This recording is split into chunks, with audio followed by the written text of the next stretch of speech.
Hi guys, welcome back to the channel. And in the last video of analysis, we studied about the definition of pharmaceutical analysis and its scope. And today we are studying about its type and the different technique of analysis. So let's start. So in the previous video, we studied about there were two types of pharmaceutical analysis, but in the previous in the recent video, we will study about that there are three types of pharmaceutical analysis. One is quantitative, second is qualitative, and the third one is semi-quantitative analysis. So let's study. हमारा quantitative analysis जो होता है ये हम use करते हैं किसी चीज का परसेंटेज या प्रोपोर्शन निकालने के लिए। एक सब्सटेंस है, मान लो एक सैंपल है तुम्हारे पास, ठीक है, एक मतलब तुमने पानी का सैंपल ले रखा है और उसमें तुम मिट्टी ऐड कर रहे हो, तो तुम ये देखते हो कि मिट्टी उसमें कितना प्रेजेंट है, ठीक है, मिट्टी की क्वांटिटी क्या है उस पानी में, ठीक है, वो जो टोटल हमारा सॉल्यूशन बन रहा है वो कितना प्रेजेंट है, मतलब उसमें मिट्टी कितनी प्रेजेंट है पानी में, ठीक है। यही होता है हमारा क्वांटिटेटिव एनालिसिस। बेसिकली किसी चीज की क्वांटिटी पता करना होता है तो हम क्वांटिटेटिव एनालिसिस यूज करते हैं।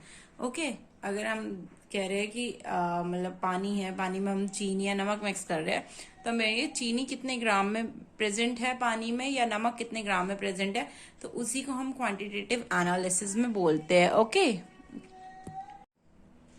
And the second one is qualitative analysis. देखो हमारा क्वालिटेटिव एनालिसिस क्या होता है। क्वालिटेटिव एनालिसिस हम यूज करते हैं किसी भी चीज की आइडेंटिफिकेशन, एब्सेंस या प्रेजेंस के लिए, ठीक है। देखो अगर हम मतलब जैसे हमने क्वांटिटेटिव में पढ़ा कि हमारा मतलब वाटर है, उसमें हमने मिट्टी या चीनी कुछ भी मिक्स करा और उसका परसेंटेज निकालते हैं कि कितना प्रेजेंट है, तो हमारा क्वांटिटेटिव में आ जाता है।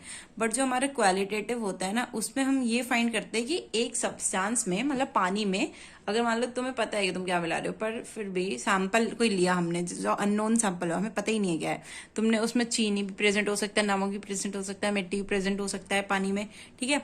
तो क्वालिटेटिव एनालिसिस जो होता है वो हम डिटरमाइन करते हैं, इसमें हम आइडेंटिफिकेशन करते हैं कि ये कोई सब्सटेंस जो है वो प्रेजेंट है सैंपल में या नहीं होता है, बेसिस ऑन देयर फिजिकल और केमिकल प्रॉपर्टीज, फिजिकल या उनकी या केमिकल प्रॉपर्टीज को शो करके, ठीक है। जैसे मिट्टी है, अगर वो पानी में प्रेजेंट होगा तो उसका कलर दिख जाएगा, ओके। बट अगर सॉल्ट है या शुगर है, वो अगर पानी में मिक्स हो गया तो वो नहीं दिखेगा ना, बाद में उसकी केमिकल प्रॉपर्टी से अगर तुम उसको टेस्ट करोगे तो अब तुम्हें टेस्ट से पता चलेगा ना कि प्रेजेंट है या नहीं है, या कोई और हम टेस्ट करेंगे उसके ऊपर। तो यही हमारा क्वालिटेटिव एनालिसिस में आ जाता है। Okay, now we are studying about the semi quantitative analysis. देखो सेमी क्वांटिटेटिव एनालिसिस में क्या होता है, बेसिकली इसमें हम इम्प्योरिटी चेक करते हैं, इसमें हम प्रेजेंस चेक करते थे कि कोई सब्सटेंस प्रेजेंट है या नहीं है, और क्वांटिटेटिव एनालिसिस में हम ये चेक करते थे कि वो सब्सटेंस कितना प्रेजेंट है। और जो हमारा सेमी क्वांटिटेटिव एनालिसिस है ना, इसमें हम ये चेक करते हैं कि सैंपल में प्योरिटी मतलब इम्प्योरिटी प्रेजेंट है या नहीं है, और अगर वो इम्प्योरिटी प्रेजेंट है ना, तो हमारी जो स्टैंडर्ड लिमिट है वो उससे कितनी ज्यादा प्रेजेंट है या उसके कितनी कम प्रेजेंट है। देखो स्टैंडर्ड लिमिट क्या होता है, कोई भी चीज का होता है कि हाँ चलो इतनी सी इम्प्योरिटी उसमें होगी तो वो चल जाएगा। बहुत सारी चीजें होती है कि परफेक्ट नहीं बन पाती है। अगर कोई ड्रग है, ठीक है, उसमें मतलब मान लो 10% तक हमारा मतलब है कि हमारे 10% तक बनाना होता है, तो वो एवरेज करके 9.98 या 10.1 ऐसे कुछ बन जाती है, तो हमारी इतनी इम्प्योरिटी हमारी थोड़ी सी चल जाती है। पर अगर हम सेमी क्वांटिटेटिव में यही चेक करते हैं कि इम्प्योरिटी जो प्रेजेंट है वो हमारी स्टैंडर्ड के बराबर है या स्टैंडर्ड से ज्यादा है, मतलब अगर हमारा 10 वाला हमें सैंपल चाहिए तो उसमें इम्प्योरिटी जो प्रेजेंट है वो 10.1 तक ही है या उससे ज्यादा है, और अगर ज्यादा होती है तो फिर हम उस इम्प्योरिटी को निकालते हैं। ओके, अब हम पढ़ेंगे डिफरेंट टेक्निक्स ऑफ एनालिसिस। देखो बेसिकली हमारे एनालिसिस के दो ही टेक्निक होते हैं, एक होता है इंस्ट्रूमेंटल और एक होता है नॉन इंस्ट्रूमेंटल। देखो इंस्ट्रूमेंटल एनालिसिस क्या होता है, जिसमें हमारा इंस्ट्रूमेंट का यूज होता है। ओके,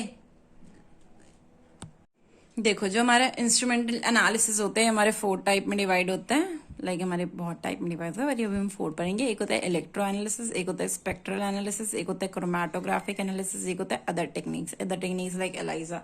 एलाइजा हमारी किसी चीज में यूज होता है, हमारी पैथोफिजियोलॉजी में पढ़ेंगे, ओके, हम नेक्स्ट सेमेस्टर में।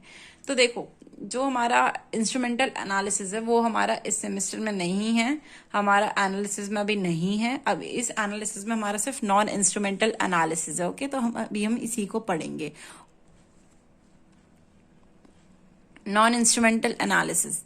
Non-instrumental analysis is a group of analytical method only requires use of chemical, glassware and some apparatus. देखो इसमें हमें इंस्ट्रूमेंट नहीं चाहिए होता है, ठीक है। इसमें हमें क्या चाहिए होता है, हमारे ग्लासवेयर्स चाहिए होते हैं हमारे, ओके हमारे केमिकल्स चाहिए होते हैं और हमारे कुछ मतलब अपैरेटस चाहिए होते हैं, ठीक है। इंस्ट्रूमेंट का यूज इन द सेंस है यहाँ पे कुछ मैकेनिकल एनर्जी का यूज नहीं हो रहा, यहाँ पे सिर्फ हमें मतलब जो हमारे अपैरेटस चाहिए होते हैं जो हम ही काम करते हैं, उसमें केमिकल चाहिए होते हैं। जैसे हमने टाइट्रेशन करा था, मतलब 12th में हमने केमिस्ट्री में टाइट्रेशन करा था, तो वो भी हमारा नॉन इंस्ट्रूमेंटल आ जाता है, उसमें हमें इंस्ट्रूमेंट नहीं चाहिए था ना, उसमें हम बस बीकर और फनल वनल सब यही सब चाहिए था, पिपेट यही सब चाहिए होता है ना, ठीक है। अब देखो हमारा जो इंस्ट्रूमेंटल एनालिसिस है ये भी हमारा दो टाइप में डिवाइड है, एक होता है वॉल्यूमेट्रिक और एक होता है ग्रेविमेट्रिक। देखो हमारी जो आने वाली यूनिट्स है ना उसमें हमें पूरा सेकंड यूनिट से पूरा जितना भी स्टार्ट हो रहा है सेकंड टू फिफ्थ हमें यही सब पढ़ना है, जो अभी ये हमारी एनालिसिस के डिफरेंट डिफरेंट टेक्निक है, ओके। तो देखो हमारी जो हमने पढ़ा था कि एनालिसिस जो होता है हमारा मतलब नॉन इंस्ट्रूमेंटल जो है वो दो टाइप में डिवाइड होता है, एक होता है वॉल्यूमेट्रिक और एक होता है ग्रेविमेट्रिक। देखो वॉल्यूमेट्रिक हमारा जो है ना ये रहा वॉल्यूमेट्रिक हम पढ़ रहे हैं, ठीक है। वॉल्यूमेट्रिक में क्या आ जाता है हमारा एसिड बेस्ड टाइट्रेशन, हमने एसिड बेस्ड टाइट्रेशन हमारे 12th में भी करा है ना, ओके। तो यही हम पढ़ेंगे पूरा सेकेंड यूनिट में। सेकेंड यूनिट में हमारा नॉन एक्वस टाइट्रेशन भी है जहां पे हमारा वाटर का रिक्वायरमेंट नहीं होता है। फिर हमारा रेडॉक्स टाइट्रेशन है, रेडॉक्स मतलब ऑक्सीडेशन रिडक्शन वाला। फिर हमारा प्रेसिपिटेशन टाइट्रेशन है, फिर हमारा कॉम्प्लेक्सोमेट्रिक टाइट्रेशन है। तो यही पढ़ेंगे हम आगे वाली यूनिट में, okay. Thank you for watching and from the next video will study about the errors, okay, or the methods of expressing quantities, okay.